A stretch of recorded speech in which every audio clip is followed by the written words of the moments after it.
অফিসের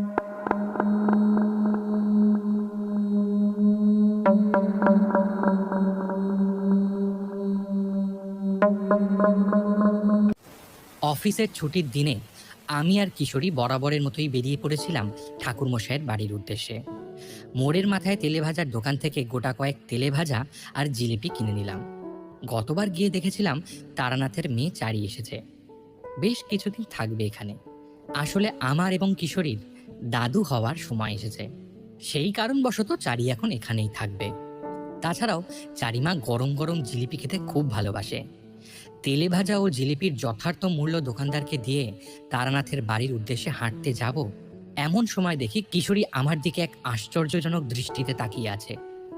আমি ওর দিকে উদ্দেশ্য করে বললাম, কি হে কিশোরী, এমন ভাবে হাঁ করে কি দেখছো বলো তো? আরে চলো, দেরি হয়ে যাবে তো নাকি? তা ভায়া, তুমি কি আজ তারানাথের বাড়ি তেলে ভাজা আর জিলিপি খেতেই যাচ্ছ? গল্প শুনবে না বুঝি? মানে, এমন কথা বলার কারণ? আরে ভায়া, ওই কড়া পাকের পাসিং শো ছাড়া আজ পর্যন্ত কোন গল্প উনি আমাদের শুনিয়েছেন? হ্যাঁ, তা তুমি মন্দ বলনি। হ্যাঁ, ওই কড়া পাকের পাসিং শোই হলো তারানাথের অতীতে স্মৃতি দরজার চাবিকাঠি।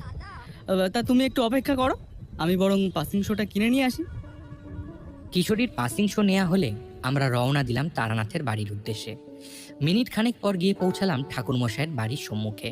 কোনো বিলাসবহুল বা কোনো উচ্চ মধ্যবিত্ত বাড়ি না হলেও এ বাড়ির সম্মুখে আসা মাত্রই মনের ভেতরে এক অদ্ভুত রকমের দৈবিক প্রসন্নতা অনুভব করা যায়। সেই কারণেই আমাদের বারবার এখানে ছুটে আসা। আমি আর কিশোরী লোহার গেটটা খুলে ভেতরে প্রবেশ করতে যাব, এমন সময় দেখি এক প্রাপ্তবয়স্ক যুবক এবং এক বিবাহিত মহিলা ঠাকুরমশাইয়ের বাড়ির সদর দরজা থেকে বেরিয়ে আসছে। আমিও কিশোরী তাদের দেখে একে অপরের দিকে চাওয়াচাওয়ি করলাম, কারণ সেই বিবাহিত মহিলা ছিল অত্যন্ত পরমা সুন্দরী এক নারী এবং সেই যুবকটি ছিল তেমনই সুপুরুষ। সম্ভবত তারা সদ্য বিবাহিত দম্পতি ছিল। তাদের দিকে দেখে মনে হয়েছিল এ যেন সাক্ষাৎ দেবাদিদেব মহাদেব ও দেবী অন্নপূর্ণার জুটি। আমাদের দেখে সেই দম্পতি অতি ভদ্রতার সাথে নমস্কার করলো। আমরাও তাদের প্রতি নমস্কার করলাম। এরপর তারা তাদের যাত্রার উদ্দেশ্যে রওনা দিল। তারপর দেখি চারি এক গাল হাসি নিয়ে আমাদের দিকে এগিয়ে আসছে। কতদিন পর আবার এলেন? হ্যাঁ রে মা, কাজের চাপে অনেক দিন হলো আর আসা হয়নি। তা তোর শরীর কেমন আছে এখন? আমার শরীর ভালো আছে কাকাবাবু, আপনারা ভেতরে আসুন, বাবা ঘরেই আছেন। আমি তেলে ভাজা আর জিলেপির প্যাকেটটা চারির হাতে দিয়ে বললাম, সে না হয় যাচ্ছি, আর তার আগে এগুলো তুই নিয়ে দেখি। এতে তেলে ভাজা আর তোর পছন্দের জিলেপি আছে, তুই খাস কিন্তু মা, কেমন? এই বলে কিশোরীকে সাথে নিয়ে গেলাম তারানাথের ঘরের দিকে। গিয়ে দেখি তারানাথ তখন তক্তপোষে বসে বসে কি যেন ভাবছে আর মৃদু মৃদু হাসছে। আমরা তার ঘরে প্রবেশ করছি দেখা মাত্রই আমাদের উদ্দেশ্যে বললেন, আরে এসো এসো, আজ কতদিন পর এলে তোমরা। তা বলি, এতদিন পর এই বুড়োটাকে মনে পড়লো তোমাদের? আরে না না ঠাকুরমশাই, আপনি এরকমভাবে বলবেন না। আজ পর্যন্ত যা যা গল্প আমরা আপনার কাছ থেকে শুনেছি তা সবই আমাদের মনের গহীনেই আছে। কি হে বিভূতি, বলো না। হ্যাঁ হ্যাঁ, একদম ঠিক বলেছো ভাইয়া। কাজের চাপে এদিক পানে কয়েকদিন যাবত আসা হয় না, তাই কাজের চাপ একটু কম হতেই আমরা আপনার কাছে চলে এসেছি। আর আপনি কিনা এইরকম ভেবে বসলেন। আরে না না, তোমাদের আর লজ্জা পেতে হবে না। এই বুড়োটা কি তোমাদের সাথে একটু মজাও করতে পারবে না বুঝি? অনেকটা পথ হেঁটে এসেছো, এবার একটু বসো দেখি। আচ্ছা ঠাকুরমশাই, কিছু মনে না করলে একটা কথা জানতে পারি? হ্যাঁ নিশ্চয়ই, বলো। আমরা আসার পূর্বে যারা এসেছিল, মানে অর্থাৎ ওই দম্পতিটি, ওরা কি আপনার কেউ আত্মীয় হয় নাকি? হ্যাঁ, তাছাড়াও আপনাকে আজ বেশ আনন্দিত দেখাচ্ছে। হ্যাঁ, এক কথায় আত্মীয় বলতে পারো। এক ঘটনার পরিপ্রেক্ষিতে ওদের পরিবারের সাথে আমাদের দীর্ঘদিনের পরিচয়, আর সেই থেকেই বেশ ভালো রকমের সম্পর্ক গড়ে উঠেছে। কিন্তু ঠাকুরমশাই, এ ধরনের কোনো ঘটনার কথা আগে কোনোদিন আমাদের তো আপনি বলেননি। না না, এ ঘটনার কথা আমি তোমাদের এর আগে বলিনি। ঠাকুরমশাই, তাহলে এই ঘটনার কথাই আজ আমাদের শোনান না। আচ্ছা, বেশ বেশ, তবে তাই হবে। তার আগে কিছু মুখে দাও দেখি। চারিমা, কাকা বাবুদের জন্য কিছু খাবারের ব্যবস্থা কর মা। তোমরা একটু বসো, আমি বরং ও ঘর থেকে হুঁকোটা সেজে আনি। ঠাকুরমশাই, আজ বরং হুঁকোটা একটু বিশ্রাম নিক। আপনার জন্য আজ এটা নিয়ে এসেছি। এই বলে পাসিং শোয়ের প্যাকেটটা এগিয়ে দিলাম ঠাকুরমশাইয়ের দিকে। এরপর খস শব্দে অগ্নি সংযোগ করে পাসিং শোয়ের টান দিতে দিতে এক গভীর চিন্তায় মগ্ন হলেন ঠাকুরমশাই। ততক্ষণে চারিমা আমাদের জন্য গরম চা আর তেলে ভাজা সহযোগে মুড়ি এবং সঙ্গে জিলিপি নিয়ে এসেছে। তারপর আমরাও সেইগুলিকে সদ্গতি করলাম। আমি তখন ভব ঘুরে জীবন কাটাচ্ছি। নিত্যদিন বেরিয়ে পড়তাম অনির্দিষ্টের উদ্দেশ্যে। বিভিন্ন মানুষের সাথে আমার আলাপ এবং কত অলৌকিক অভিজ্ঞতার সাথে আমার পরিচয় ঘটেছে। এমনই একদিন গিয়ে পৌঁছালাম বীরভূমের নলহাটি গ্রামে। তোমরা তো জানোই, বীরভূম অতি পবিত্র একটি স্থান। এই স্থানে দেবীর চোখের ঊর্ধ্বনেত্রের মণি অর্থাৎ তারা পড়েছিল দ্বারকা নদীর পূর্ব পারে। সেখানে আজ তারাপীঠ অবস্থিত। এই স্থানকে ৫১ সতীপীঠের অন্যতম সতীপীঠ হিসেবে ধরা হয়ে থাকে। আর আছে নলহাটেশ্বরী মন্দির। আমি পথ চলতে চলতে ওই মন্দিরে গিয়ে পৌঁছালাম। মন্দিরে গিয়ে দেবীকে দর্শন করে পাশের একটি গাছতলার নিচে বসে কিছুটা বিশ্রাম করছিলাম। এমন সময় দেখি একটা সুসজ্জিত ঘোড়ার গাড়ি ডান দিকের রাস্তা ধরে এগিয়ে আসছে। আমি যে গাছতলার নিচে বসে বিশ্রাম করছিলাম, ঘোড়ার গাড়িটি সেইখানে এসেই থামল। তারপর প্রায় ঊর্ধ্ববয়স্ক একজন লোক গাড়ি থেকে নামল। তার পরনের সাজসজ্জা দেখে আমার বুঝতে বাকি রইল না যে সে কোনো জমিদার বাড়ির লোক। হঠাৎ দেখি সেই লোকটি আমাকে অনুসরণ করে এদিক পানেই আসছে। আমার সম্মুখে এসে নমস্কারের সহিত বলল, নমস্কার। আচ্ছা বাবা, কিছু মনে না করলে একটা কথা জিজ্ঞেস করব? হ্যাঁ নিশ্চয়ই, কি জানতে চান বলুন। আপনি কি তারানাথ চক্রবর্তী? হ্যাঁ, আমি তারানাথ চক্রবর্তী। কেন বলুন তো? হে ঈশ্বর, আমি এতক্ষণ পরে স্বস্তি পেলাম। আমি সঠিক মানুষের কাছেই তাহলে পৌঁছতে পেরেছি। লোকটিকে দেখলাম নলহাটেশ্বরী মন্দিরের দিকে নমস্কাররত হয়ে এইসব কথা বলতে লাগলো। তারপর আমার দিকে ঘুরে বলল, আমার নাম যদুনাথ গোস্বামী। আমি রামচন্দ্রপুরের জমিদার বাড়ি থেকে আসছি। জমিদার রুদ্রনারায়ণ রায়ের আমি একমাত্র নায়েব। জমিদার বাবু লোক মুখে আপনার এই গ্রামে আসার কথা শুনেই এতটুকু সময় বিলম্ব না করেই আমাকে আপনার কাছে পাঠিয়েছেন। লোকটি এক নিঃশ্বাসে এতগুলো কথা একভাবেই বলে গেল। আমি বললাম, সে না হয় বুঝলাম, কিন্তু আপনার আসার কারণ তো এখনো আমার কাছে স্পষ্ট হলো না নায়েব মশাই। আপনি কি কারণে আমার কাছে ছুটে এসেছেন সেটা যদি দয়া করে বলতেন। হ্যাঁ বাবা, বলবো। আমি আপনাকে সবই বলবো। জমিদার মশাইয়ের দুই পুত্র, জ্যেষ্ঠ পুত্রের নাম আদিশঙ্কর রায় এবং কনিষ্ঠ পুত্রের নাম শিবশঙ্কর রায়। গত 1 মাস যাবৎ ছোট কুমার এক জটিল রোগে আক্রান্ত হয়েছে। কবিরাজ, বুদ্ধি, এমনকি বিদেশ থেকে উচ্চমানের ডাক্তার এনেও কোনো সুরাহা হয়নি।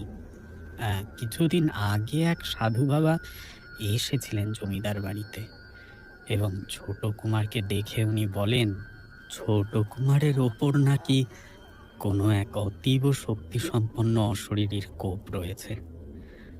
আর এই কোপ যতক্ষণ না সরানো হচ্ছে ততক্ষণ ছোট কুমার সুস্থ হবে না। আরও বলেন, কোনো উচ্চ মার্গের তন্ত্র সাধক ছাড়া এই কার্য সম্পন্ন হবে না।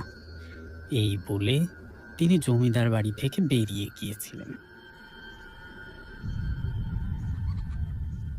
লোকমুখে আপনার কথা অনেক শুনেছি বাবা। আপনি তো মায়ের আশীর্বাদ ধন্য এক সাধক, তাই আপনার কাছে ছুটে এলাম। আপনি যদি একটি বার জমিদার বাড়িতে যান তাহলে বড় উপকৃত হতাম আমরা। আহ, আমি কথা দিচ্ছি আপনার যত্ন আত্মীর কোনো ত্রুটি হবে না। আপনি শুধু একটি বার আমার সাথে জমিদার বাড়িতে চলুন বাবা।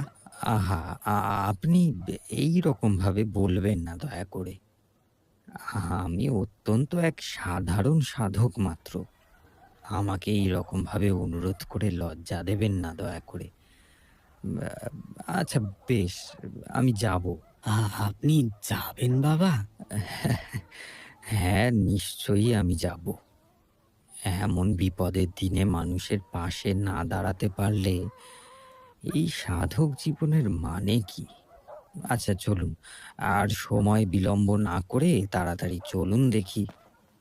এই বলে আমি নায়েব মশাইয়ের ঘোড়া গাড়িতে উঠে বসলাম এবং রামচন্দ্রপুরের উদ্দেশ্যে যাত্রা শুরু করলাম।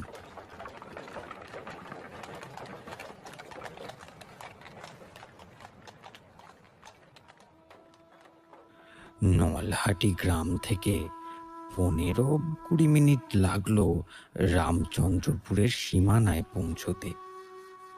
রামচন্দ্রপুরে পৌঁছতেই আমার মনটা এক অদ্ভুত প্রশান্তিতে ভরে উঠল।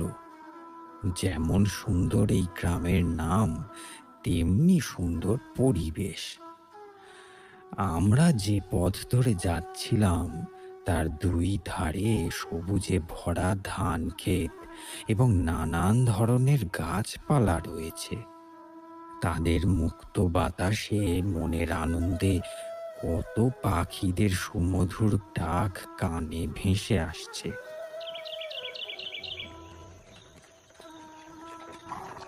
চাতকের কাতর ধ্বনি, ঘুঘুর ক্লান্ত স্বর এই গ্রাম্য প্রকৃতির রূপকে যেন এক নতুন বাহার দিয়েছে। এর আগেও আমি অনেক গ্রামে অনেক দিন অতিবাহিত করেছি, কিন্তু এমন সুমধুর প্রাকৃতিক পরিবেশ আমার এই প্রথম দেখা।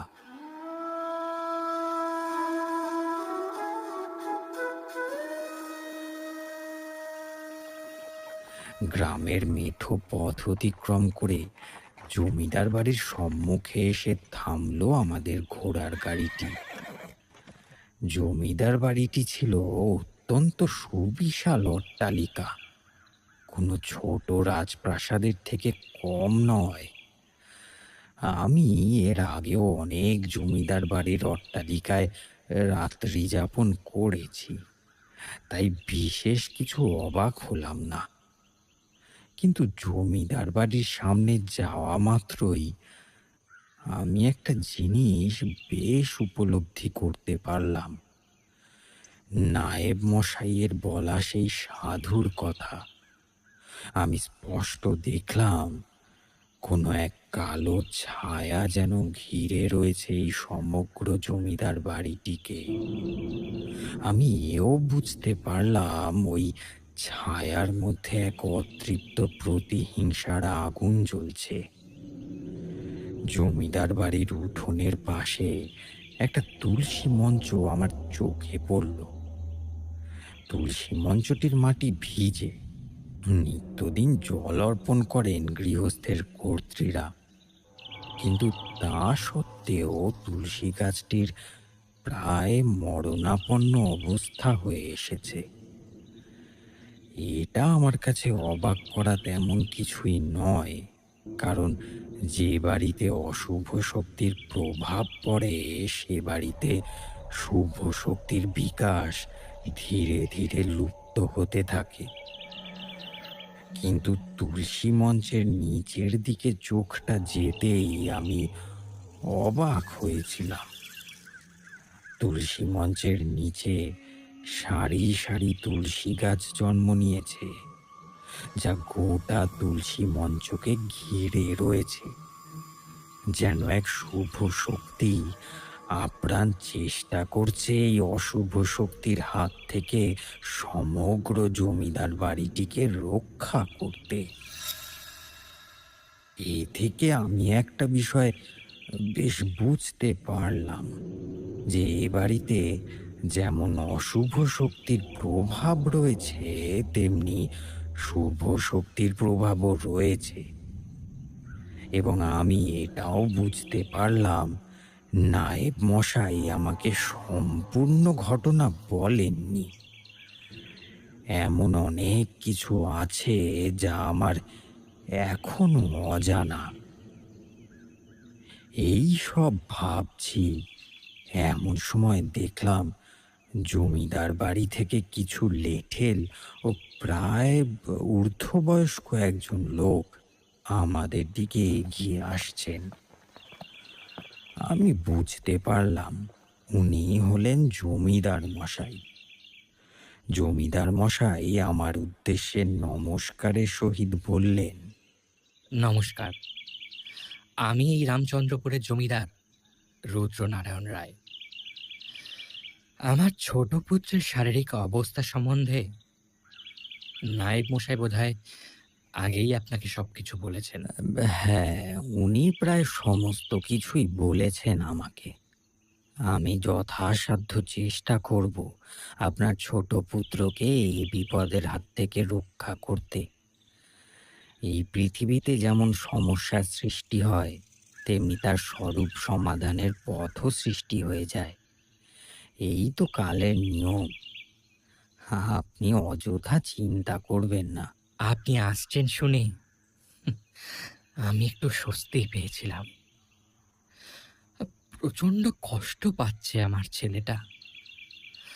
বাবা হয়ে নিজের ছেলের এই অবস্থা কিভাবে সহ্য করি বলুন তো? আহা, আপনি এত ভেঙে পড়বেন না। দেবীর কৃপায় ঠিক একটা পথ আমরা খুঁজে পেয়ে যাব। তাই যেন হয় বাবা। আচ্ছা, আপনি এবার ভেতরে চলুন, গিয়ে একটু বিশ্রাম করুন। তারপর না হয় এইসব নিয়ে আলোচনা করা যাবে। এই বলে আমরা সবাই জমিদার বাড়ির ভেতরে প্রবেশ করলাম। তারপর আমাকে একটি ঘরে নিয়ে গেলেন নায়েব মশাই। বাবা, এই হলো আপনার বিশ্রামের ঘর। আপনি একটু বিশ্রাম করুন। আমি রান্নার ঠাকুরকে বলে দিচ্ছি আপনার জল খাবারের ব্যবস্থা করতে। আহ, আপনি ততক্ষণ বিশ্রাম করুন। আহা, নায়েব মশাই, আপনি দয়া করে এত ব্যস্ত হবেন না। আমি এতটাও ক্লান্ত হয়ে পড়িনি যে আমার বিশ্রামের প্রয়োজন। আর খাওয়া দাওয়া ওইসব পরে হবেক্ষণ। আপনি বরং আমাকে ছোট কুমারের ঘরে নিয়ে চলুন। আমি ওকে একটিবার দেখতে চাই। আচ্ছা বাবা, আচ্ছা, আপনার যা ইচ্ছে। চলুন।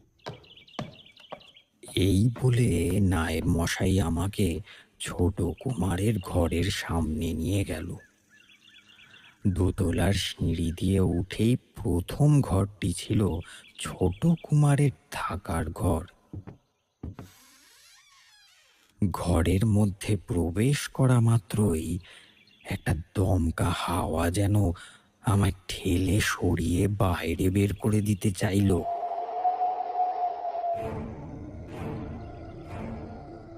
আমি বেশ বুঝতে পারলাম কোনো এক অপশক্তি চাইছে না যে আমি ছোট কুমারের কাছে যাই। এমন সময় আমি এক আশ্চর্য অনুভূতি লক্ষ্য করলাম, যে অনুভূতি আমার তন্ত্র জীবনে ওই প্রথমবার হয়েছিল। কোনো এক অচেনা শক্তি আমাকে বাইরে থেকে ঠেলে ভেতরে যেতে সাহায্য করলো। বাড়ির উঠোনের পাশে তুলসী মঞ্চের দৃশ্য আর ওই সময়ে বর্তমান অনুভূতি থেকে আমি বেশ নিশ্চিত হতে পারলাম যে এই বাড়িতে দুই ধরনের শক্তিরই প্রভাব রয়েছে। এক শক্তি চাইছে না আমি ঘরের ভেতরে প্রবেশ করি, কিন্তু অপর শক্তি সেটাই চাইছে। আর সেই জন্যই আমি ঘরের মধ্যে প্রবেশ করতে পারলাম। ঘরে প্রবেশ করা মাত্রই আমার দৃষ্টি গিয়ে পড়ল ছোট কুমারের ওপর। কি বলবো বিভূতি, ছোট কুমার যে এক জমিদার পুত্র, সেই সময় তার চেহারা দেখে বোঝাই যাচ্ছিল না। সুপুরুষ চেহারাটি ধীরে ধীরে জরাজীর্ণতে পরিবর্তন হয়েছে। চোখ যেন কোটর থেকে ঠিকরে বেরিয়ে আসার উপক্রম। দেহতে হাত দিতেই আমি চমকে উঠলাম। কোনো জীবিত মানুষের দেহ যে এতটা ঠান্ডা হতে পারে, তা ছিল আমার ওই প্রথম দেখা। আমি নায়েব মশাইয়ের উদ্দেশ্যে বললাম, নায়েব মশাই, আপনি আমাকে 11টি দূর্বাঘাস তুলে এনে দিতে পারবেন? হ্যাঁ, নিশ্চয়ই। কেন পারবো না? সামনেই বাগান রয়েছে, আমি এক্ষুনি জোগাড় করে দিচ্ছি। কিছুক্ষণ পরেই তিনি দূর্বাঘাস সমেত ঘরে এসে হাজির হলেন। আমি ওনাকে বললাম, কিছুক্ষণের জন্য এই ঘরটিতে আমি একা থাকতে চাই। আমি যতক্ষণ না বলি কাউকে ঘরে আসতে দেবেন না দয়া করে। আচ্ছা বাবা, আপনি যেমন বলবেন। নায়েব মশাই ঘর থেকে বেরিয়ে গেলেন। আমি ভালোভাবে গাত্রবন্ধন করে নিলাম। তারপর ছোট কুমারের মাথার উপর দূর্বা ঘাসগুলো রেখে চোখ বন্ধ করে দেবীর বীজ মন্ত্র বলতে লাগলাম। তারপর আমি ধ্যানস্থ অবস্থায় দেখলাম একটি মাটির ছোট্ট বাড়িতে আগুন জ্বলছে এবং সেই বাড়ি থেকে কিছু মহিলাদের আর্তনাদ ভেসে আসছে।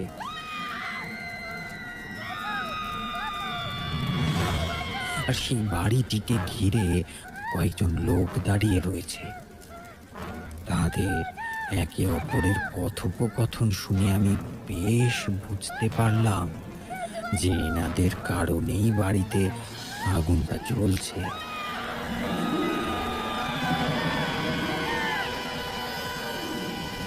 এবং বাড়িতে আগুনে এনারাই লাগিয়েছে। তাদের মধ্যে একজন পুরুষকে দেখে আমার কেন জানি না চেনা মনে হলো। বীজ মন্ত্রের সাথে রূঢ় মন্ত্র যোগ করতেই আরো পরিষ্কারভাবে দেখতে পেলাম। তখন বুঝতে পারলাম ওই চেনা মুখ আসলে জমিদার মশাইয়ের।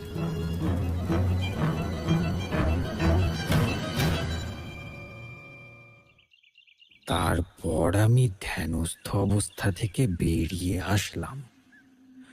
রূঢ় প্রক্রিয়ার মাধ্যমে যা যা দেখলাম তাতে আমি একটা বিষয়ে নিশ্চিত, যে ছোট কুমারের এই হেন অবস্থার কারণ আর কেউ নয়, স্বয়ং জমিদার মশাই নিজেই।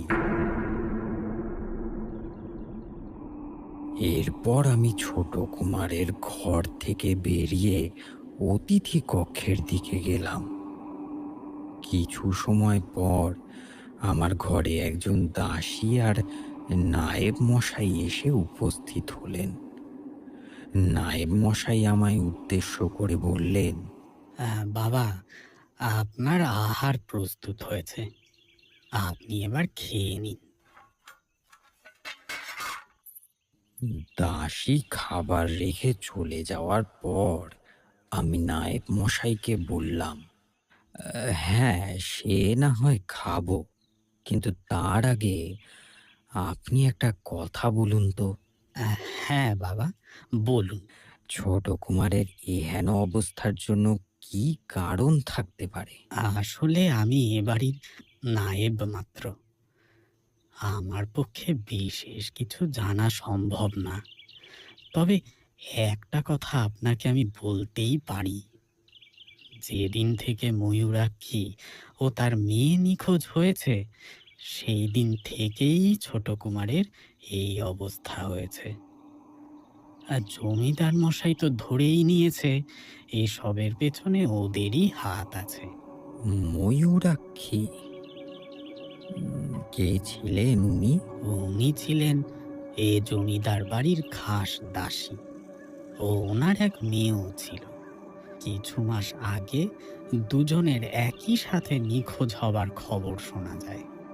নায়েব মশাইয়ের এহেন কথা শুনে আমি বেশ বুঝতে পারলাম যে ময়ূরাক্ষীও তার মেয়ের নিখোঁজ হয়ে যাওয়ার সাথে ছোট কুমারের অসুস্থতার কোনো না কোনো সম্পর্ক ঠিকই আছে। আর এ ব্যাপারে নায়েব মশাইকে কোনো প্রশ্ন করলে উনি কোনো উত্তর আমাকে দেবেন না। এর উত্তর আমাকে নিজেকেই বের করতে হবে। তারপর আমি নায়েব মশাইকে আর বিশেষ কিছু বললাম না। খাওয়া শেষ করে একটু বিশ্রাম করলাম। বিশ্রামের জন্য আমি মাটিতে কম্বল পেতে শুয়ে পড়লাম, কারণ কোনো গৃহস্থ বাড়ির পালঙ্ক বা খাটে আমি ঘুমোই না। অধিক পথ চলাচলের ফলে ক্লান্তি আসার কারণে একটু তন্দ্রা ভাব এসেছিল।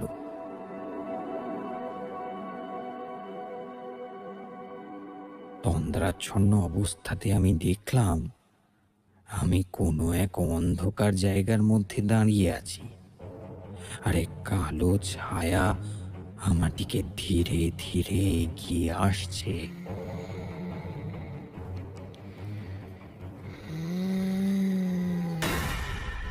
কিছুটা কাছে আসতেই আমি বুঝতে পারলাম এ এক অশরীরী। ওই অশরীরী এক বিভৎস স্বরূপের অধিকারী ছিল। সম্পূর্ণ গা যেন আগুনে পুড়ে দগদগে হয়ে আছে, আর সেই দগদগে ঘা থেকে অবিরত রক্ত নির্গত হচ্ছে। মণিহীন রক্তাভ চোখে আমার দিকে তাকিয়ে আছে সে। ওই চোখে এক অতি ভয়ঙ্কর প্রতিশোধের আগুন আমি দেখতে পেলাম।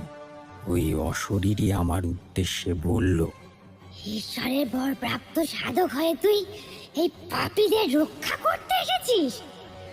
যত তাড়াতাড়ি পারিস এখান থেকে চলে যা, আমি এদের সবাইকে একে একে শেষ করব। যে এমন করেও আমাকে আর আমার নিরীহ মেয়েটাকে ওরা শেষ করেছে।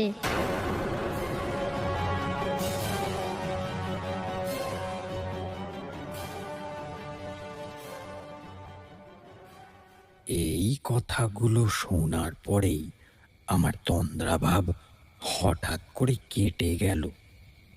ওই অশরীরীকে আমি যে কিছু প্রশ্ন করব তার আর সময় পেলাম না।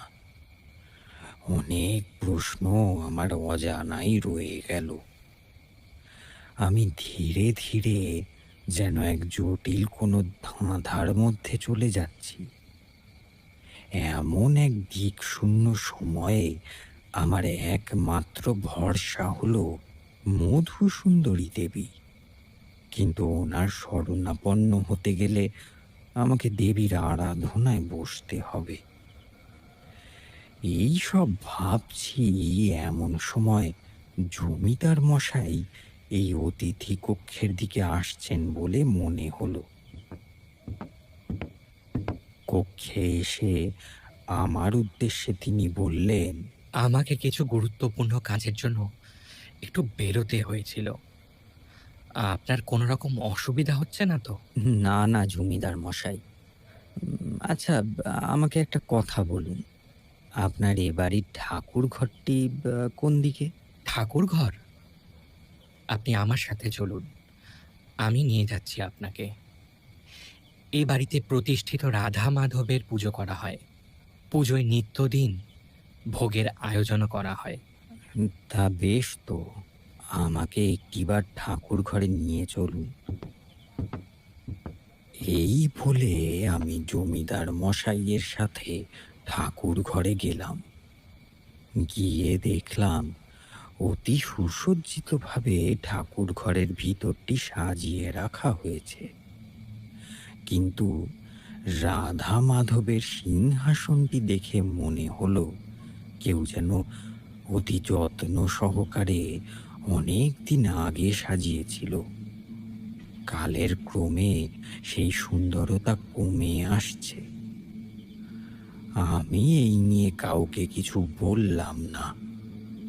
আমি জমিদার মশাইকে বললাম, আমার কিছুক্ষণের জন্য ঠাকুর ঘরটি একাকী প্রয়োজন। হ্যাঁ, নিশ্চয়ই। আপনি যেটা বলবেন, আপনি নিশ্চিন্তে আপনার কাজ করুন। অশেষ ধন্যবাদ আপনাকে। এরপর তিনি ঠাকুর ঘর থেকে বেরিয়ে গেলে আমি ঠাকুর ঘরটির দরজা ভেতর থেকে বন্ধ করে দিলাম। রাধা মাধবের সামনে করজোড়ে বললাম, হে প্রভু, এই জমিদার বাড়ির বিপদের দিনে কি কোনো উপকারই করতে পারবো না? আমি যে অনেক কিছুই বুঝে উঠতে পারছি না। আমাকে দয়া করে পথ দেখাও প্রভু, পথ দেখাও। এই বলে আমি রাধা মাধবের সামনে ধ্যানস্থ হলাম এবং এক বিশেষ মন্ত্র জপ করতে লাগলাম। রাত্র গত্যা স্মরণের জপেষ্ট সহস্রং জপান্তে কুণ্ডলীপতি সমাগচ্ছিত সন্নিধিং রুধিরাক্ষেন সন্তুষ্টা মন্ত্রীবৎ পালয়দ্যপি পঞ্চবিংশতি দিনারং দদাতি নিয়ত্রে অনাথা। 3 বার এই মন্ত্র জপ করতেই আমি ধ্যানস্থ অবস্থায় চোখের সামনে একটি দৃশ্য দেখতে পেলাম। আমি দেখলাম এই ঠাকুর ঘরের মধ্যে এক অল্প বয়সী যুবতী অতি পরম স্নেহে রাধা মাধবের সাজসজ্জা করছে, মধুর সুরে গানও করছে। তার গানে যেন রাধা মাধবের প্রাণ প্রস্ফুটিত হচ্ছে। এখনো সেই রাধা রানী বাঁশির সুরে পাগলিনী অষ্ট সখীর শিরোমণি অষ্ট সখীর শিরোমণি নব সাজে রে হরে কৃষ্ণ কৃষ্ণ হরে হরে হরে রাম রাম রাম হরে হরে। হঠাৎ দেখলাম সেখানে ছোট কুমার এসে উপস্থিত হলো এবং সেই মেয়েটির উদ্দেশ্যে বলল, অন্য অন্য তুমি এখানে, আর আমি তোমায় সারা বাড়ি খুঁজে যাচ্ছি। আমি ভাবলাম তুমি আজ বাড়িতেই আসোনি। তুমি তুমি পুজোটা শেষ করে নাও, আমি তোমার জন্য বাগানে অপেক্ষা করছি। জমিদার মশাই আপনার সাথে কথা বলতে নিষেধ করেছেন। দেখো অন্য, আমি কার সাথে কথা বলবো কি বলবো না সেটা নিশ্চয়ই আমার বাবা ঠিক করে দেবে না। তুমি তুমি পুজোটা শেষ করে নাও, আমি বাগানে অপেক্ষা করছি। এই বলে ছোট কুমার ঠাকুর ঘরের সামনে থেকে চলে গেল। আমি বুঝলাম যে এই মেয়ের নাম হলো অন্নপূর্ণা, আর ছোট কুমারের মনে একে নিয়ে কোনো বিশেষ ভাব আছে। তারপর আমার দৃষ্টি গেল বাগান বাড়ির দিকে। দেখলাম ছোট কুমার অস্থিরভাবে বাগানে ঘোরাঘুরি করছে। তার কিছুক্ষণ পরেই অন্নপূর্ণা এসে উপস্থিত হলো। বলুন, কি বলবেন? আচ্ছা অন্য, আমার কি তোমার সাথে কোনো কথা থাকতে পারে না? দেখুন শিবশঙ্কর বাবু, আপনি তো জানেন আপনার বাবা আমাদের এই সম্পর্ক কোনোদিনই মেনে নেবেন না। আমার মা আপনার বাড়ির সামান্য দাসী মাত্র। আমার বাবা নেই, মায়ের মাস কাবারি টাকাতে কোনো রকমে আমাদের সংসার চলে যায়। আর আপনি কি না আমাকে, এটা হয় না শিবশঙ্কর বাবু, এটা আপনি বোঝার চেষ্টা করুন। আচ্ছা আচ্ছা, আমি তোমার সব কথাই মেনে নিলাম। ভালো কি শুধু আমি একাই বাসি অন্য? তুমি বাসো না? চাঁদকে সবাই নিজের করে নিতে চায় শিবশঙ্কর বাবু, কিন্তু কি জানেন, গরিবের ঘরে কোনো স্বপ্ন দেখা যে বড় পাপ। গরিবের ঘরের চাঁদ বড়ই যে বেমানান।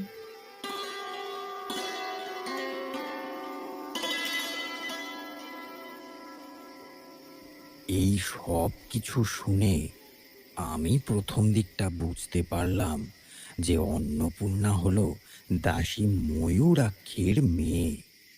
কারণ নায়েব মশাই বলেছিলেন যে ওর একটা মেয়েও ছিল। আর আমি এও বুঝলাম যে অন্নপূর্ণা ও ছোট কুমার একে অপরকে ভালোবাসে। বাগানের মধ্যে অন্নপূর্ণা ও ছোট কুমারের কথোপকথন চলতে লাগলো। তারপর হঠাৎ করে কে যেন গম্ভীর গলায় বলে উঠল, শিবশঙ্কর, তুমি কি করছো এখানে? তোমাকে কতবার বলেছি যে তুমি এই দাসীর মেয়ের সাথে মেলামেশা করবে না। আমি তোমার জন্য সুপাত্রীর সন্ধান পেয়েছি, আর তুমি কি না? ছি ছি ছি ছি ছি ছি। তুমি আমার জন্য পাত্রী দেখেছো? আর আর এটা আমাকে একবারও জানানোর প্রয়োজন বোধ করনি? তোমার মতামত নিয়ে আমাকে এখন সিদ্ধান্ত নিতে হবে? তোমার এত বড় সাহস যে তুমি আমাকে এই কথাটা বলো? এই বলে জমিদার মশাই ছোট কুমারের গায়ে রীতিমতো হাত তুললেন। তারপর আমি আর এক দৃশ্যতে পৌঁছলাম। সেখানে দেখলাম জমিদার মশাই কিছুদিনের জন্য ছোট কুমারকে এক বিশেষ কারণে মামা বাড়ি পাঠালেন। আর তারপর নায়েব মশাইয়ের সাথে গোপনে কিছু আলোচনা করলেন। একটু পরিষ্কার হতে শুনলাম জমিদার মশাই নায়েব মশাইকে বলছেন, নায়েব মশাই, আজ আমার খুব আনন্দ হওয়ার দিন। কেন জমিদার মশাই, এই কথার কারণ? আজ রাতে আমি আমার পুত্রের জীবন থেকে ওই অমঙ্গলের ছায়া চিরতরে সরিয়ে দেব।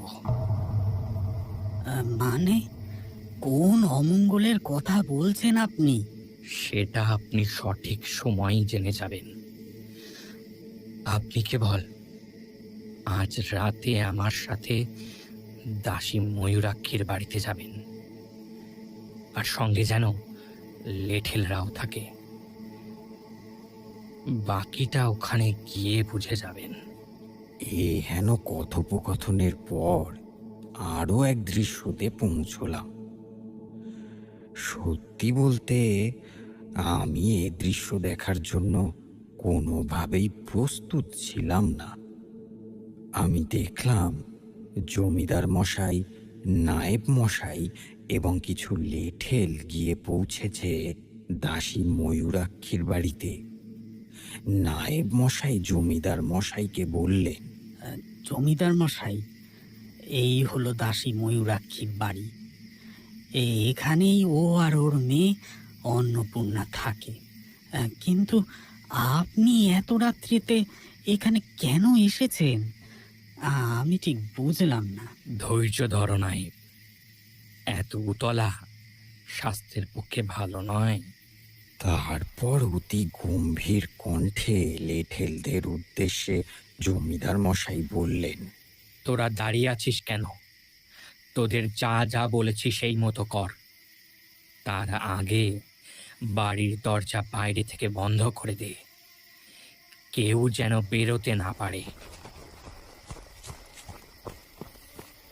তারপর দেখলাম লেঠেলরা কোনো এক তৈল জাতীয় পদার্থ দাসী ময়ূরাক্ষীর বাড়ির ওপর ছিটিয়ে দিতে লাগলো। এমন সময় নায়েব মশাই বলে উঠলেন, জমিদার মশাই, তার মানে আপনি ওদেরকে... হ্যাঁ নায়েব, তুমি একদম ঠিক বুঝেছ। আমি ওদেরকে জ্যান্ত পুড়িয়ে মেরে দেব। এক দাসীর মেয়ে কিনা জমিদার রুদ্রনারায়ণ রায়ের ছেলের দিকে নজর দেয়, এত বড় সাহস! ওদেরকে তো মরতে হবেই। না জমিদার মশাই, না, এমনটা দয়া করে করবেন না। এটা অন্যায়। আমি দেখলাম জমিদার মশাই নিজে হাতে বাড়িটাকে আগুন লাগিয়ে দিলেন। তারপর ময়ূরাক্ষী ও অন্নপূর্ণার সেই বেদনাদায়ক চিৎকার আমি স্পষ্ট শুনতে পেলাম।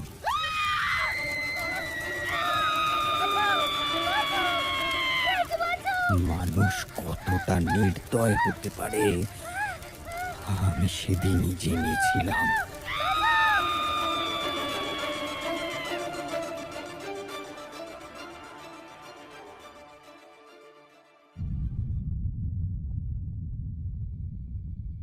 তারপর আমার ধ্যানস্থ অবস্থা ধীরে ধীরে কেটে গেল।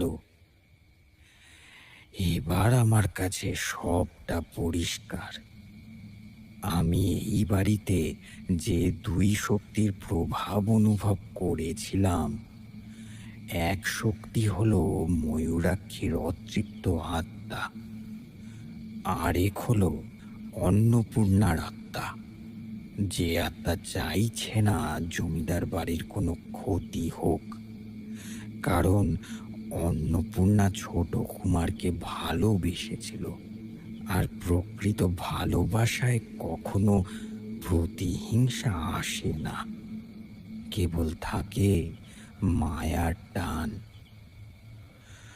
আমি রাধা মাধবের কাছে প্রার্থনা করলাম, হে কৃপা সিন্ধু, আমি যেন ময়ূরাক্ষী ও অন্নপূর্ণার হত্যাকারীদের শাস্তি দিতে পারি।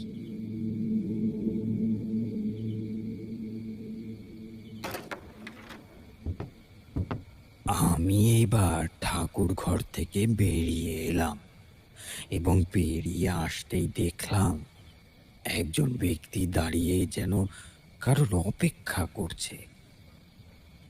আমাকে দেখা মাত্রই আমার উদ্দেশ্যে বললেন, আমার প্রণাম নেবেন বাবা। আমি এই জমিদার বাড়ির বড় ছেলে, আদি শঙ্কর। কাজের সূত্রে বেড়াতে হয়েছিল, তাই আপনার সাথে আমার পূর্বে সাক্ষাৎ হয়নি। আচ্ছা বেশ। বাবা, আপনি তো আমার ভাইয়ের অসুস্থতার সম্পর্কে জানেন, কিন্তু তার সাথে আমার স্ত্রীও গুরুতর সমস্যায় আছে ঠাকুর। আমি কি করব বুঝে উঠতে পারছি না। কি হয়েছে তোমার স্ত্রীর? আমার স্ত্রী গত 9 মাসের অন্তঃসত্ত্বা, কিন্তু তার সত্ত্বেও ওর গর্ভে কোনো রকম পরিবর্তন লক্ষ্য করা যাচ্ছে না। কেবল সমগ্র নাভিদেশ এক ভয়ানক কালো রূপ নিয়েছে। কোনো ডাক্তার বদ্যি এর কারণ খুঁজে পাচ্ছে না। দেখো আদিশঙ্কর, তোমাদের বাড়ির ওপর এক ভয়ঙ্কর অভিশাপ নেমে এসেছে, আর তার কারণেই তোমার স্ত্রীর এই অবস্থা। কি বলছেন বাবা? আমাদের বাড়ির ওপর অভিশাপ? হ্যাঁ আদিশঙ্কর, এক ভয়ঙ্কর অভিশাপ নেমে এসেছে এ বাড়ির ওপর। আপনি আপনি কিছু একটা করুন বাবা, না হলে হয়তো আমার স্ত্রীকেও হারাতে হবে। আর এ আমি কখনো মেনে নিতে পারবো না বাবা। দয়া করুন বাবা, দয়া করুন। দেখো, চিন্তা করো না, এই বিপদ থেকে তোমরা সবাই মুক্তি পাবে। আমি তোমায় কথা দিচ্ছি, একজনের করা পাপের ফল সবাই পেতে পারে না। আদিশঙ্কর, তুমি আমাকে একবার তোমার স্ত্রীর কাছে নিয়ে চলো। হ্যাঁ নিশ্চয়ই বাবা, এখনই চলুন আপনি। আসুন আসুন আমার সাথে। এই বলে আমি আদিশঙ্করের সাথে তার স্ত্রীর ঘরে গেলাম।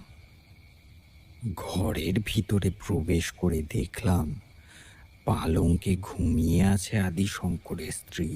কিছুদিন আগে পর্যন্ত ও স্বাভাবিক ছিল, কিন্তু এই 2 দিন যাবৎ শয্যা ছেড়ে ওঠার ক্ষমতাটুকুও পাচ্ছে না বাবা। আমি আদিশঙ্করের স্ত্রীর কাছে গিয়ে লক্ষ্য করলাম নাভি দেশটা কি বিভৎস কালো রূপ নিয়েছে। আমি আদিশঙ্করকে বললাম, আমার কিছুটা আতপ চাল আর সিঁদুর লাগবে, একটু এনে দিতে পারবে? হ্যাঁ বাবা, নিশ্চয়ই। আমি এক্ষুনি ব্যবস্থা করে দিচ্ছি। এই কে কোথায় আছো? দাসী, দাসী! আদিশঙ্করের গলার আওয়াজে নায়েব মশাইও ঘরে ছুটে এলেন। বললেন, হ্যাঁ, কি কি হয়েছে বাবা? আপনি আমায় বলতে পারেন। আমার কিছুটা আতপ চাল আর সিঁদুর লাগবে। আদিশঙ্কর সেটাই আনতে গিয়েছে।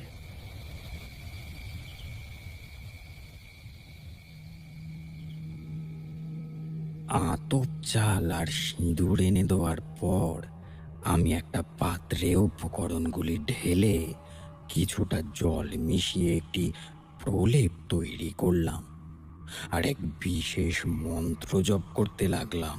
ইয়ামিত্রাং সগর্ভোদ্ধারে জপদষ্ঠ সহস্রকং যত্রং যজপান্তে হাসো সামায়ান্তিকে পুনঃ কর্ম করতেব্যং গৃহ সংস্কার কর্মচ করতে ক্ষেত্রজং কর্ম বজ্রপাণি প্রসাদত। তারপর আমি ওই প্রলেপ আদিশঙ্করের স্ত্রীর মাথায় লাগিয়ে দিলাম, এবং সঙ্গে সঙ্গে তার ফলপ্রকাশ ঘটল। 9 মাস গর্ভাবস্থায় যেই রকম নাভিদেশ হওয়া উচিত, ঠিক সেই রকম ধীরে ধীরে নাভিদেশ পরিপূর্ণ হতে লাগলো। এই দৃশ্য দেখে আদিশঙ্কর আমার পায়ে লুটিয়ে পড়ল, আর কাঁদতে কাঁদতে বলতে লাগলো, বাবা, বাবা, বাবা, আপনি আপনি সত্যি ঈশ্বরের আশীর্বাদ ধন্য একজন সাধক। বাবা, নায়েব মশাই আমাকে ভুল বলেননি বাবা, নায়েব মশাই আমাকে ভুল বলেননি। আহা, ওঠো আদিশঙ্কর, ওঠো। এমন দুর্দিনে এতটা ভেঙে পড়তে নেই। আপনি আপনি যে কোনো উপায়ে এই বাড়ির মানুষদেরকে বাঁচান বাবা। আমার বিশ্বাস, আমার বিশ্বাস আপনিই পারবেন।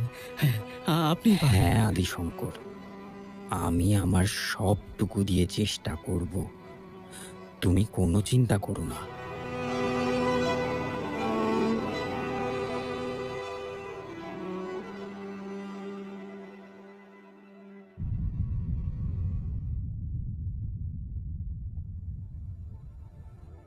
সমগ্র ঘটনার কারণ উৎপত্তি সবটাই আমার কাছে এখন পরিষ্কার, কিন্তু এই সমস্যার সমাধানটা আমাকে খুঁজে বের করতেই হবে। আর সেটার জন্য আমাকে সমস্যার আরো গভীরে যেতে হবে।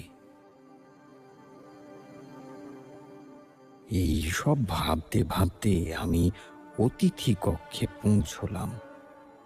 আমি ভেতর থেকে দরজাটা বন্ধ করে দিলাম। আমি কোথা থেকে সমাধানের পথ শুরু করব কিছুই বুঝে উঠতে পারছি না। আর তেমনি ওই মানুষরূপী পশু জমিদার রুদ্রনারায়ণ রায়ের প্রতি আমার ঘৃণা বাড়তে লাগলো। আমি যখন দিক শূন্য হয়ে পড়ি, তখন আমার মাই আমাকে পথ দেখান। তাই সময় নষ্ট না করে আমার ঝুলিতে যা যা সামগ্রী আছে তা দিয়েই আমি দেবীর আরাধনার সামগ্রী প্রস্তুত করতে শুরু করলাম। প্রস্তুত কার্য শেষ হলে আমি দেবীকে স্মরণ করে ধ্যানস্থ হলাম এবং দেবীর বীজ মন্ত্র জপ করতে লাগলাম। 121 বার মন্ত্র জপ করার পর আমার কানে সেই ডাক ভেসে আসলো, তারানাথ, সেই ডাক, যেই ডাক আমি বরাকর নদীর তীরের সাধন ক্ষেত্রে প্রথম শুনেছিলাম। মা এসেছেন। তারানাথ, কি হয়েছে? আজ যে বড় ডাকলি আমায়। মা, তুমি এসেছো। মা, আমি জানি তোমার কাছে কিছুই অজানা নয়। আমি কিভাবে এই জমিদার বাড়িকে রক্ষা করব তুমি বলে দাও মা। আমাকে পথ দেখাও মা, পথ দেখাও। জমিদার রুদ্রনারায়ণ রায় যে পাপ করেছে তার ফল তাকে পেতেই হবে। এটা তুই কোনোভাবেই থামাতে পারবি না। পাপের প্রায়শ্চিত্তের মধ্য দিয়েই নতুন আলোর প্রকাশ ঘটবে। আমি বুঝেছি মা তোমার কথা। আমাকে শুধু আশীর্বাদ করো, আমি যেন এই জমিদার বাড়িকে রক্ষা করতে পারি। আমার আশীর্বাদ সব সময় তোর সাথে আছে তারানাথ। এবার যে আমায় যেতে হবে।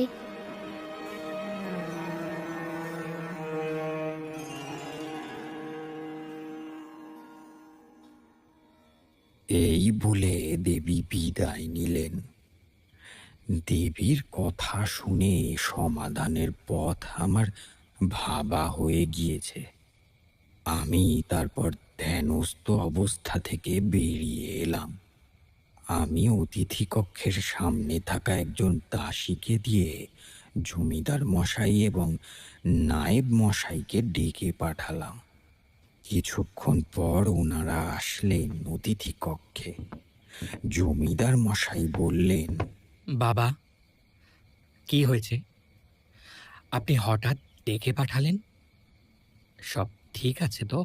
সব ঠিক করার জন্যই আমি আপনাদের ডাকলাম। আমি এই বিপদের সমাধান খুঁজে পেয়েছি। সমাধান পেয়েছেন? এসবের পিছনে কে আছে? যদি একটু বলতেন। আমি জমিদার মশাইকে একটু ছল করে বললাম, আপনাদের বাড়িতে একজন পুরনো দাসী ছিল, ময়ূরাক্ষী। এই সব ওরই কার্য। ময়ূরাক্ষী বাড়িতে থাকতেও কোনোদিন আমাদের ভালো চায়নি, আর চলে গিয়েও ক্ষতি করে যাচ্ছে। নিজ মনুষ্যত্বের মানুষ। জমিদার মশাই আমার কাছে এমন ভাব করলেন যেন উনি কিছুই জানেন না। আমি এইসব নিয়ে বেশি কিছু বললাম না। আমি বললাম, আজ রাতে ময়ূরাক্ষীর বাড়ির সামনে আমাদের এক মহাযজ্ঞ করতে হবে, আর সেখানে জমিদার মশাই আপনাকে নায়েব মশাই ও ছোট কুমারকে উপস্থিত থাকতে হবে। কিন্তু বাবা, ছোট কুমারের শারীরিক অবস্থা অনুযায়ী আহা নায়েব, আমি ছোট কুমারের জন্য বিশেষ পালকির ব্যবস্থা করে দেব। আর তাছাড়া তো লেঠেলরা থাকবেই, কোনো অসুবিধা হবে না। না, কোনো অসুবিধে হবে না। আপনি তাড়াতাড়ি সব ব্যবস্থা করে ফেলুন, বিলম্ব করা ঠিক হবে না।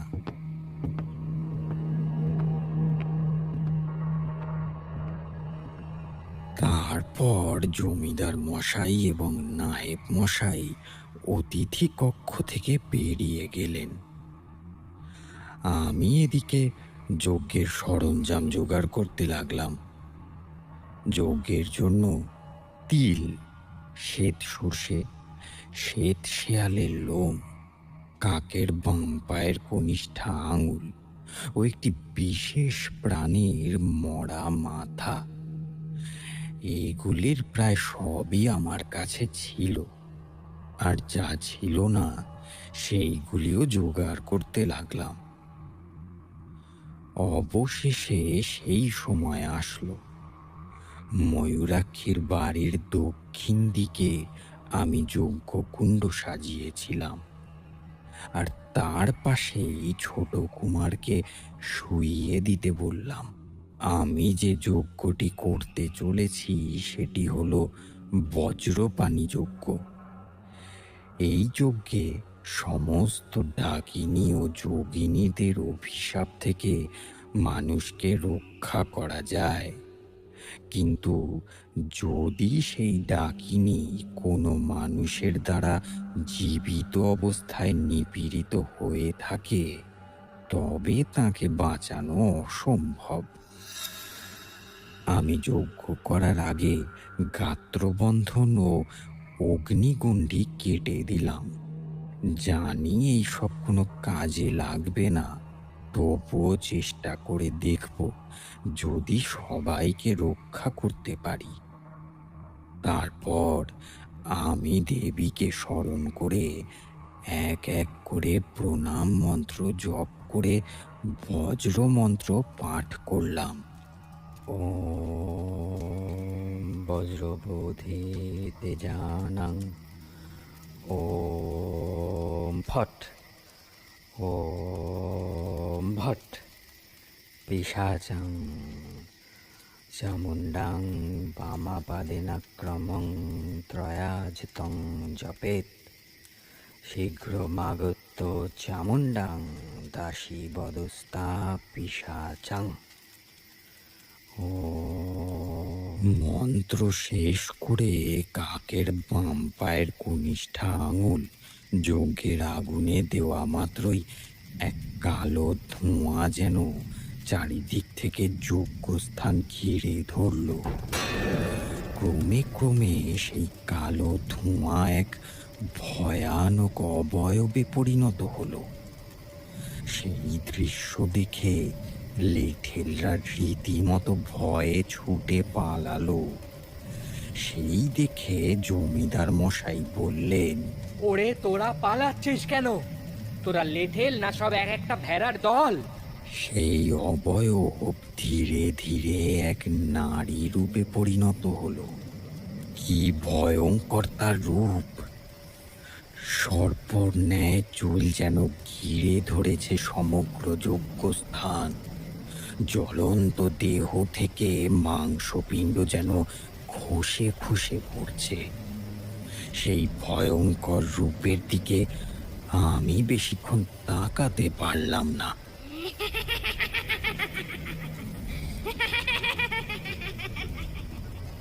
আর সেই রূপ দেখে চিৎকার করে উঠলেন জমিদার মশাই। ময়ূরাক্ষী! বাবা, বাবা, এই দেখুন, এই হলো ময়ূরাক্ষী। এই আমার ছেলে আর পরিবারকে শেষ করে দিতে চায়। হ্যাঁ রে শয়তান, তুই একদম ঠিক ধরেছিস। মনে পড়ে সেই রাতের কথা? কেমন নির্মম ভাবে আমাকে, আমার মেয়েকে তুই নিজের হাতে জ্যান্ত পুড়িয়ে মেরেছি। কে ক্ষতি করেছিল আমার মেয়ে?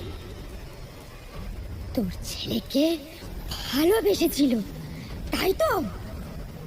ভালোবাসাটা এত অপরাধ? আজ তোর চোখের সামনে আমি তোর ছেলেকে শেষ করব, আর তারপর শেষ করব তোকে।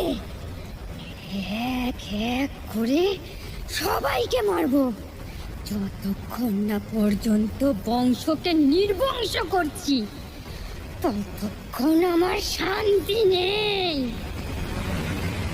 ময়ূরাক্ষী দেবী, আমি জানি আপনাদের সাথে ঠিক কি কি হয়েছে। একজনের করা পাপের শাস্তি আপনি সবাইকে তো দিতে পারেন না, এই অন্যায়। আপনি আপনি ছোট কুমারকে ছেড়ে দিন, ও নির্দোষ। ন্যায় অন্যায় শেখাবার তুই কে? আমি তোকে প্রথমেই সাবধান করেছিলাম যে তুই এখান থেকে চলে যা। তুই এদেরকে আমার হাত থেকে বাঁচাতে পারবি না। আমার কাজে বাধা হয়ে দাঁড়াস না তারানাথ, প্রতিশোধ আমি নেবই। হ্যাঁ?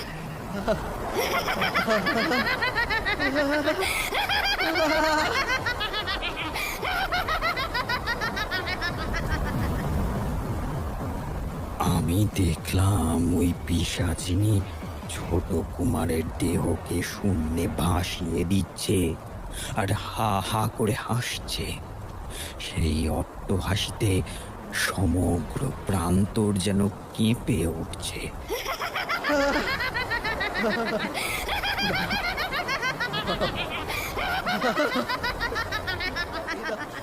হঠাৎ করে দেখলাম ছোট কুমারকে কোনো এক অজানা কালো ধোঁয়া ভাসমান অবস্থায় ঘিরে ধরেছে, আর তারপরেই ছোট কুমার ওই ধোঁয়ার মধ্যে দিয়ে ধীরে ধীরে মাটিতে নেমে আসছে।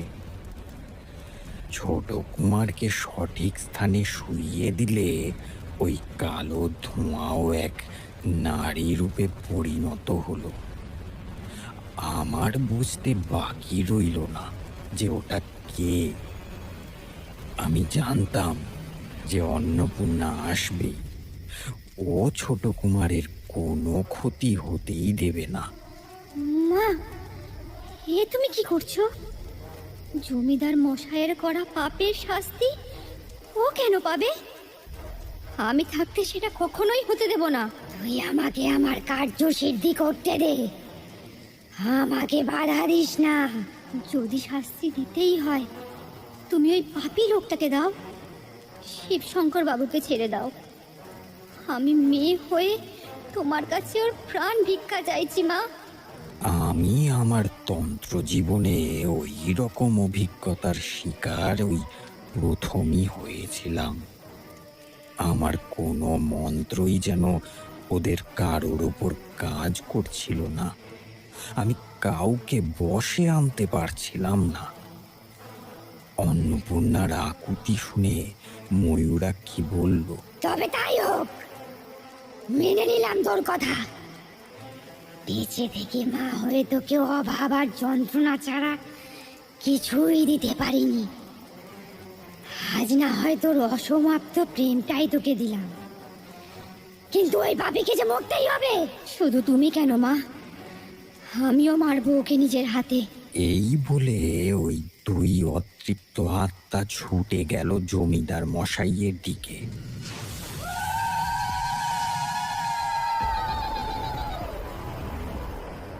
সেই দেখে আমাকে নায়েব মশাই বললেন, বাবা, বাবা কিছু করুন আপনি, জমিদার মশাইয়ের যে বিপদ। আমার হাতে আর কিছুই নেই নায়েব মশাই, আমি নিরুপায়। জমিদার মশাই যে পাপ করেছেন স্বয়ং ঈশ্বরও চান উনি শাস্তি পাক।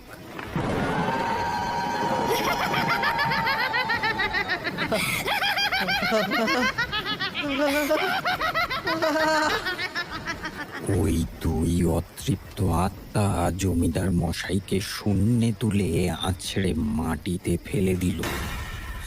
তারপর কোনো এক অদৃশ্য বাঁধন যেন জমিদার মশাইয়ের গলা পেঁচিয়ে ধরল। ধীরে ধীরে জমিদার মশাইয়ের দেহ নিষ্প্রাণ হয়ে গেল।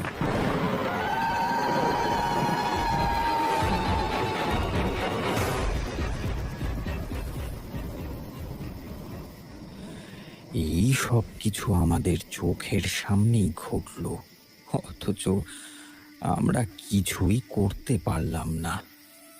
হায় ঈশ্বর, পাপের কি নির্মম পরিহাস হয় আমি সেদিন উপলব্ধি করেছিলাম।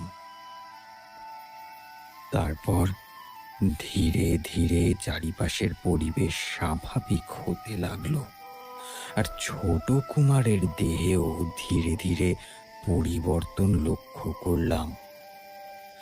আমি নায়েব মশাইকে বললাম, জমিদার বাড়িতে খবর পাঠান নায়েব মশাই, ছোট কুমার ও জমিদার মশাইকে নিয়ে যেতে হবে।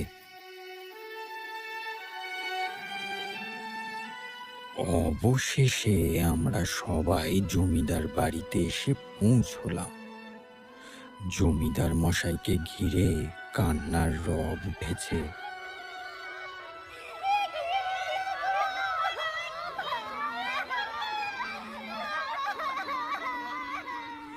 আমাকে বড় কুমার বলল, বাবা, বাবা মশাইয়ের সাথে এটা কি ঘটে গেল?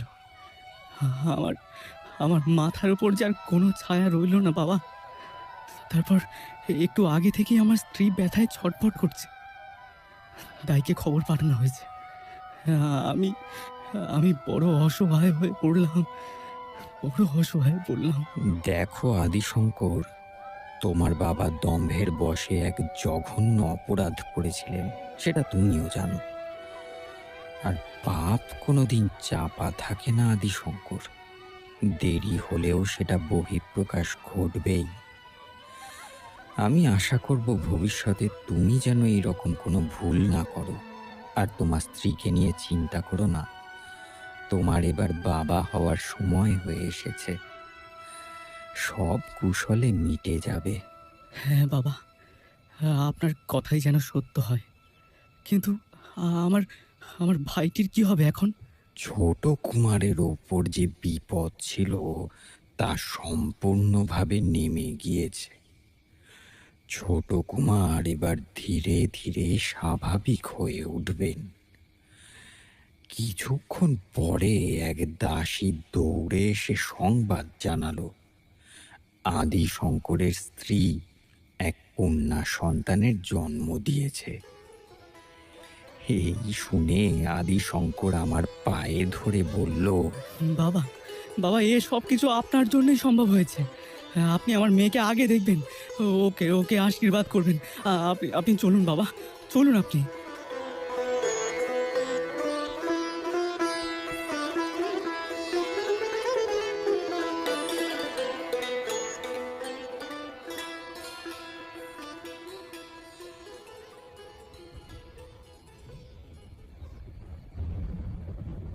তোমরা একবার ভাবো ঈশ্বর কি না পারে।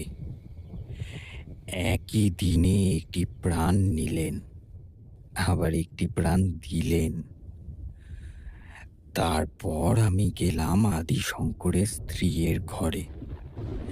গিয়ে দেখলাম, আহা, কি সুন্দর রূপ সেই কন্যা সন্তানটির, যেন দেবলোক থেকে কোনো দেবী জন্মগ্রহণ করেছেন এই জমিদার বাড়িতে।